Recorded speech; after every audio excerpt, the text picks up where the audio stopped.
Iba yung mindset niya. Iba yung mindset niya. Ang ganda nga nun eh. Yung pang 5 beses ko na, ako na yung OG nila doon. Oo, kita mo. Ganun nga yung nun, dating nun eh. Pag lalaki nga, okay na mo yung experience eh. Sabi ko, tayo inadoy, grabe namang 5. Ang high school, 4 years lang eh. Diba?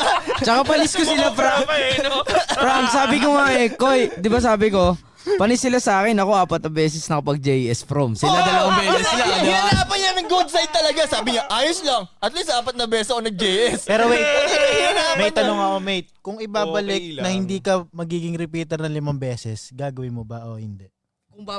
Kung ngayon mag-aaral ako, Hindi. Kung ulitin natin yun. I-rewind. natin. Ikaw Oo. magdidikta ng storya mo. pag third year mo, fourth year ka na kagad next year. O magre-repeat ka ulit. O hindi, mag-repeater repeater pa Oo, din kita ako. mo. Repeater. Masaya Sarap nga eh, yung masarap trip niya eh. eh. Masaya nga yung trip Iba niya pa na yun. Kasi alam mo na ano eh.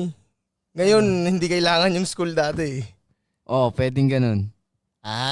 Gigets ko si Pudo. Sa bagay, dati kasi parang importante Oo. sa isang school, kaya ayaw mo Pero ayaw mo mag-repeater. mag-repeater, kaya ayaw mo mag-repeater. Kung ngayon nga naman, kuya, may ganito na ako Ganun, pag-iisip. puta na kahit Okay first lang. year ako, balik mo ako dyan. Paulit-ulit na dong, no? Mas pabata ng pabata yung mga kaklasiko. Oh, batok-batokan mo na lang malamang yung mga ano. Sabay ko nga graduate kapatid ko eh. Ilan ang agwat niya ng kapatid mo? Yun yung trip. 5 nga, sakto. Uy, si Ate Chris din naman, sabay ko graduate eh. Si ate mo? Oo. Sinong nahuli sa inyo? Nahuli siya, tumigil siya kasi nagkaanak eh. Ah. Naging magkaklase rin kami. Talaga? Second year, third year, fourth year. Masaya? Kaklase mo ate mo? Masaya ba? Nakapatid mo, klase mo? Di nag ano yung matter eh. Matter eh, no? May sarili silang mundo eh. Hindi ka man lang niya pinapakopya dahil baby Walang boy ka ganon? niya. Oo. Ganun. Hindi, may isa pa kaming pinsan doon. Ayun ang kinokopyahan namin, yung matalino yung pinsan namin. So family business nyo pala yun.